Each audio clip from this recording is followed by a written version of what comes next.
तो कैसे आप लोग बताना चाहूंगा, आज सीखते हैं how to do fundamental analysis. Basically stock market के बारे में बहुत कुछ सीखा और बहुत कुछ जाने भी और सब कुछ पता भी है। बेसिक टू एडवांस सब कुछ सिखाया मैंने आपको। तो इस स्टॉक मार्केट की लिस्ट कैटेगरी में ना लास्ट वीडियो है, प्लस इसके बाद ना मैं अलग से कैटेगरी बनाऊंगा जिसमें कि आपको बताऊंगा कि बेसिकली बेसिक टू एडवांस अलग लेवल पे चलेगा, वो अलग होगा। बट आज मैं आपको एक ऐसा फंडामेंटल एनालिसिस देता हूं जो कि लास्ट वीडियो जो मैंने बनाई थी ना, वो बनाई थी इसके ऊपर कि आपको ये पता चल पाए कि बेसिकली आप एक बैंकिंग स्टॉक को कैसे बाय कर सकते हो। लाइक आप कैसे सिलेक्ट कर सकते हो बैंकिंग फील्ड में। तो आपने देखा कि ये बैंकिंग फील्ड में हम कैसे स्टॉक को सिलेक्ट कर सकते हैं, बट स्टिल अब कंसर्न होगा कि सर हम आईटी सेक्टर में कैसे इन्वेस्ट कर सकते हैं, हम किस तरीके से एनर्जी सेक्टर को एनालाइज कर सकते हैं, एफएमसीजी सेक्टर को कैसे एनालाइज कर सकते हैं, पावर सेक्टर को कैसे देख सकते हैं। तो बहुत सारा सेक्टर है, स्टील सेक्टर को कैसे देख सकते हैं एंड बहुत सारी चीजें। तो फिर आपको लगेगा कि यस यार, अगर बैंकिंग स्टॉक को ऐसे एनालाइज किया तो और भी चीजें बताओ जिससे कि मुझे सारी चीजों को कवर कर पाए, राइट। तो कोई बात नहीं, जितना प्यार दिया आपने उसके लिए धन्यवाद। साथ ही साथ स्टार्ट करते हैं और जानते हैं बेसिकली कि वो है क्या और हम किसी पार्क को कैसे भी किसी भी इंडस्ट्री को कैसे एनालाइज कर सकते हैं। होटल इंडस्ट्रीज हो गई या फिर अपना एफएमसीजी स्टॉक हो गया या फिर अपना पावर सेक्टर हो गया, एनर्जी सेक्टर हो गया, इतने सारे सेक्टर्स हैं। तो कौन से सेक्टर को कैसे एनालाइज करते हैं और किस तरीके से हम किस माइंड ऑफ थॉट के थ्रू एक अच्छा स्टॉक पिक कर सकते हैं और पोर्टफोलियो ऐड कर सकते हैं, वो कैसे होगा और कैसे हमें करना चाहिए और कैसे हम वैल्यूएशन कर सकते हैं इस स्टॉक को, वो हम जानेंगे। बट फर्स्ट मैं आपको डिस्क्लेमर दे दूं कि आपको इस वीडियो के अंदर ऐसा कोई रिकमेंडेशन नहीं है कि आप इसको ऐसे करेंगे तो बाय हो जाएगा, सेल हो जाएगा एंड ऑल। ये कुछ भी ऐसा कुछ नहीं है, कोई भी ये रिकमेंडेशन नहीं कि आप बाय करिए सेल करिए। बस ये एक आपको नॉलेज के लिए बताया जा रहा है कि जिससे कि आप एक अंडरस्टैंड कर पाए, माइंड ऑफ थॉट क्रिएट कर पाए कि आपको अपने आप इंडिपेंडेंट कैसे बना सकते हैं, कि आप अपने आप को इंडिपेंडेंट कैसे बन सकते हैं। कि मुझे किसी स्टॉक को पिक करना है तो मुझे किसी बंदे की नीड ना हो, मैं खुद से उसको पिक कर पाऊं और अपने आप को इंप्रूव कर पाऊं और अपनी इन्वेस्टिंग जर्नी को और भी अच्छा बना पाऊं, राइट। तो उसके लिए स्टार्ट करेंगे और जान पाएंगे बेसिकली है क्या। तो देखो स्टार्ट करते हैं how to do fundamental analysis. यानी फंडामेंटल एनालिसिस जो है वो कैसे होगा और कैसे कैसे इसमें चीजें करेंगे, तो पहले वो जानते हैं। पहला समझो कि नॉर्मल सी थिंग हम चीजें डिस्कस करेंगे। पहला इमेजिनरी पार्क, दूसरा होगा वंडरला पार्क। तो देखो यार, बहुत सारी चीजें हैं मार्केट में, ठीक है। तो मैं आपको आज पार्क के बारे में बताता हूँ बेसिकली कि कैसे हम वैल्यूएशन करते हैं स्टॉक को और कैसे नहीं। तो देखो इमेजिन पार्क में क्या है कि आपको इमेजिन पार्क में आपको देखने को मिलेगा, वो बेसिकली ये है कि वहां पे ना आप देखोगे तो एक कंपनी है, कंपनी ने एक वैल्यूएशन रखा है कि आपको उन्होंने क्या किया कि उनकी कंपनी का जो पार्क बनाने में जो पैसा खर्च हुआ है, total amount of the cost in so making the park, ठीक है, कितना पैसा लगा उस पार्क को बनाने के लिए। तो उस पार्क को बनाने के लिए ऑलमोस्ट उन्होंने दिए 1700 करोड़ रुपीस, ठीक है। 1700 करोड़ रुपए दिए हैं उस पार्क को बनाने के लिए, ठीक। और उसी जगह पे दूसरा चीज हम देखते हैं तो ऑलमोस्ट वंडरला पार्क जो कि 350 करोड़ रुपए में बन चुका है, 350 करोड़ रुपीस में जो कि बनने तैयार हो गया। तो अब देखो दो चीजें हैं, एक इमेजिन पार्क, एक दूसरा है तुम्हारा वंडरला पार्क। तो देखो हर चीज का ना बिजनेस का अलग अलग मैनेजमेंट, अलग अलग एनालिसिस पर्संस होते हैं, अलग अलग क्वालिटी ऑडिटर्स होते हैं, एवरीथिंग अलग अलग होता है। हर कंपनी की मैनेजमेंट अलग तरीके से वर्क करती है।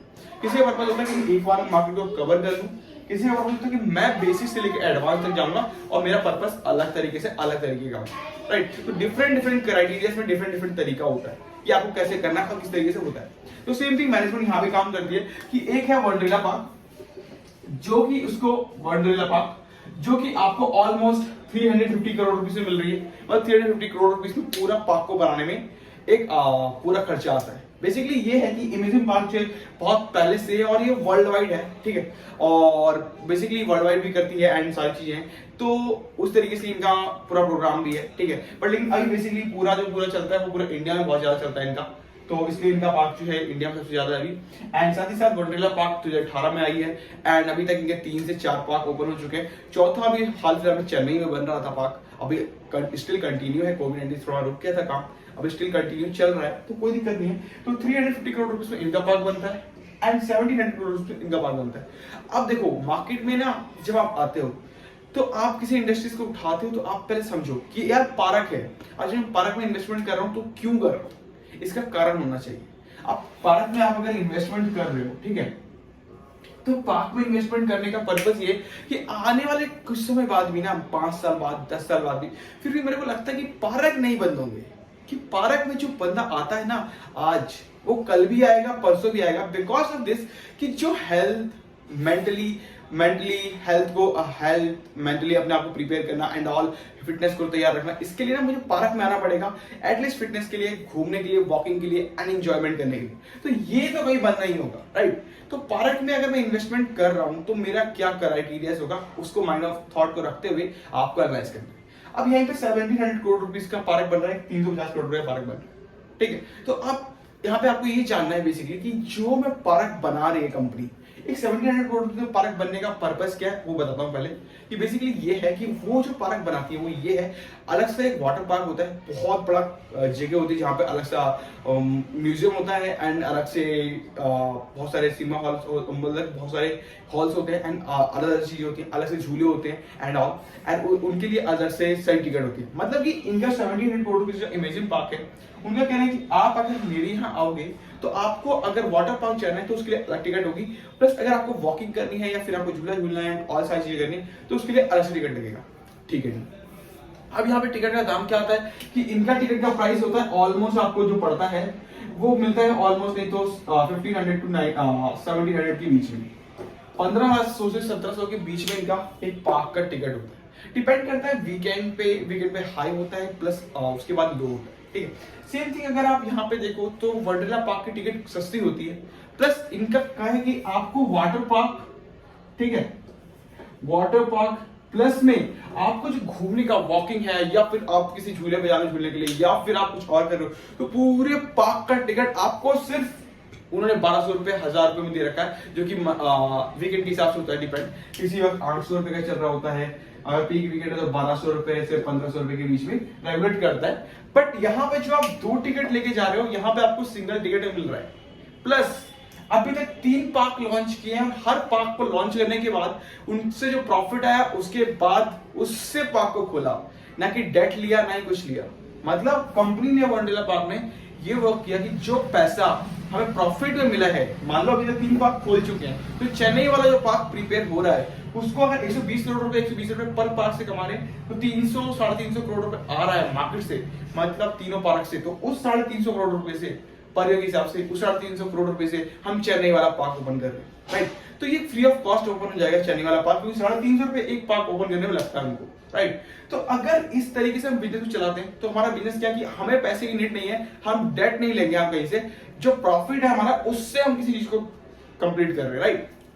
अब यहाँ पे क्या है 1700 करोड़ रुपीस में अगर इसका बिजनेस को देखें तो इस बिजनेस को जितने का पार्क बनाया है 1700 करोड़ रुपए में, उसको कंप्लीट करने में इतना टाइम लगेगा कि भाई साहब कम से कम 12 साल 10 साल तो लगेंगे ऑलमोस्ट, इस जो 1700 करोड़ रुपए को कंप्लीट कर पाए। अब जब 1700 रुपए करोड़ कंप्लीट ही नहीं होंगे तो हम दूसरा पार्क ओपन ही नहीं कर सकते।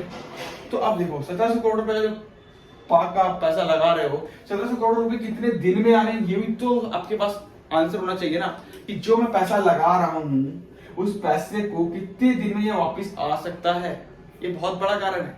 प्लस इस 350 करोड़ रुपए लगाने के पीछे कारण क्या है कि 350 करोड़ रुपए में 120 करोड़ रुपए प्रॉफिट पर ईयर आता है इसका।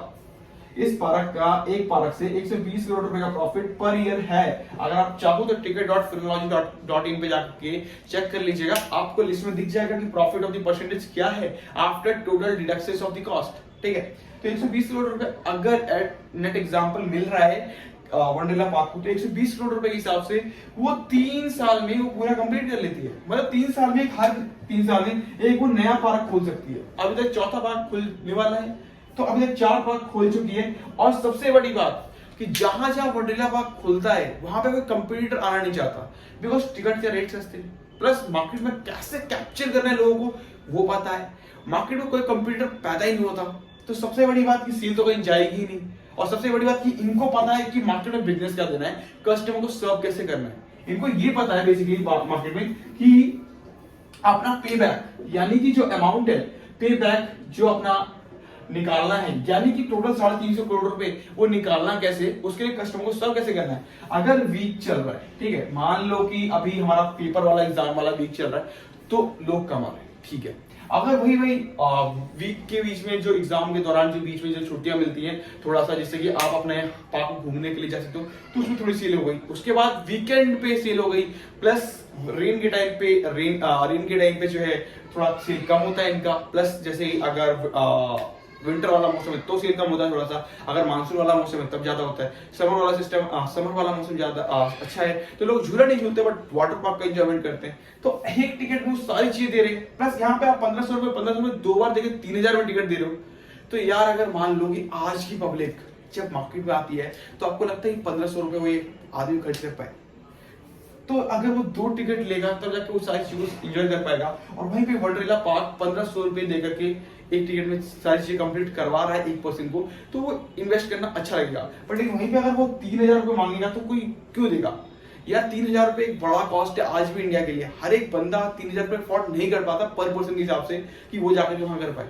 यहाँ पे 2 बंदे कर लेंगे 3000 रुपए में, वहां पे एक बंदा 3000 रुपए में आ रहा है, तो बहुत सारी चीजें डिफिकल्ट होती है। तो इसी तरीके से आप वैल्यूएशन कर पाओगे कि आपको बेसिकली मार्केट में ये सर्च करना है कि आपको कैसे वैल्यूएशन करना है, 1700 करोड़ रुपए ये या फिर आपको 350 करोड़ रुपए ये, कौन सी कंपनी की वैल्यूएशन अच्छी लग रही है। मान लो एक बिजनेस स्टार्ट किया 350 करोड़ रुपए में, एक बिजनेस स्टार्ट किया 1700 करोड़ रुपए में, कौन सा बिजनेस अच्छा है कैसे डिपेंड करता है ये आपको डिसाइड करना है।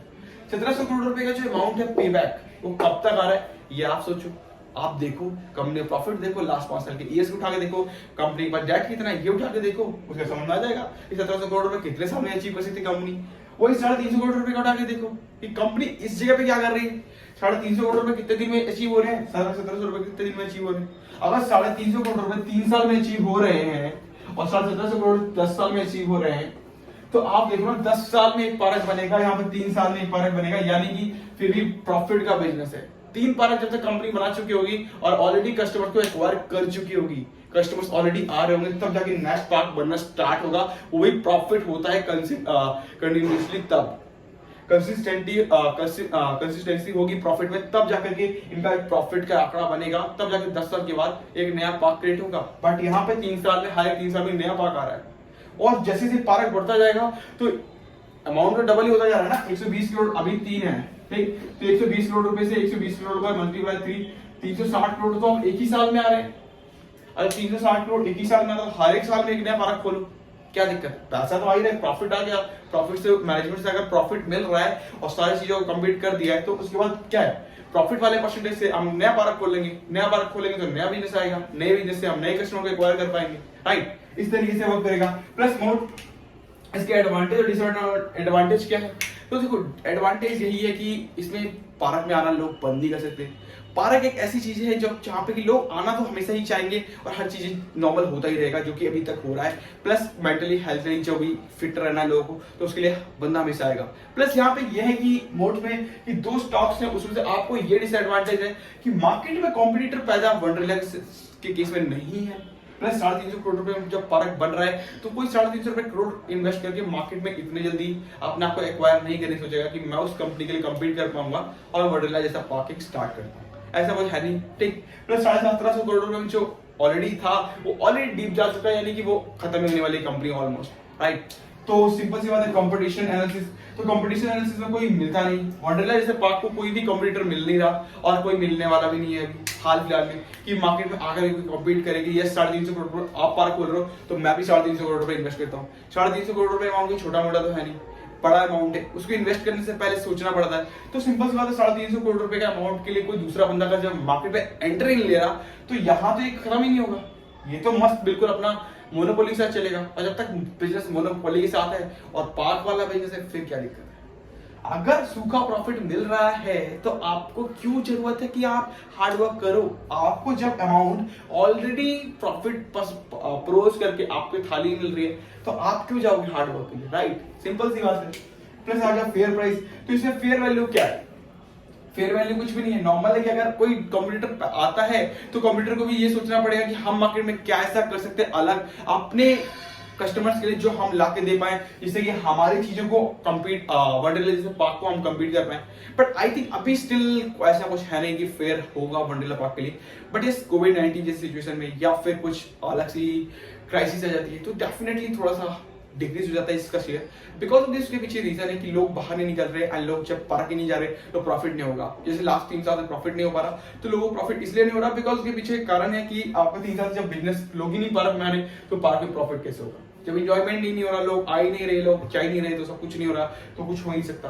पर लेकिन यस, जब लोग आ रहे हैं जा रहे हैं, वीकेंड है एंड हॉलीडे है एंड वैकेशन पीरियड है, तो डेफिनेटली मिलता है। प्लस जैसे स्कूल की छुट्टियां होती है, स्कूल का पीरियड चल रहा होता है, तो पिकनिक्स पे लोग जा रहे होते हैं, तो उस समय पे भी कम टिकट में भी, पर लेकिन वहाँ पे टिकट बाई करा दी जाती है स्कूल की तरफ से, एंड लोग वहाँ पे जाकर अपने टाइम को स्पेंड करते हैं, सारी चीज इंजॉयमेंट करते हैं, वहां से वो प्रॉफिट कमाते हैं। तो इस तरीके से अपना बिजनेस चलता है मंडला पार्क का। वीडियो अच्छी लगी तो लाइक कर लीजिए, शेयर कर लीजिए। Thank you so much guys. Plus मैं सीरीज स्टार्ट कर रहा हूँ एक नई, अब इस सीरीज को एंड करता हूँ यहाँ पे, एंड इसमें एक नई सीरीज आएगी जिसमें कि आपको बताऊंगा बेसिक टू एडवांस अलग अलग स्टॉक को कैसे एनालाइज करना है, प्लस आपको किस स्टॉक में क्या प्रॉफिट है, क्या लॉस है, एवरीथिंग, हर स्टॉक का वीडियो पर डे आएगा इसी चैनल पे। तो चैनल को सब्सक्राइब नहीं किया तो सब्सक्राइब कर लीजिएगा। मिलते हैं नेक्स्ट वीडियो में, तो जय हिंद, जय भारत।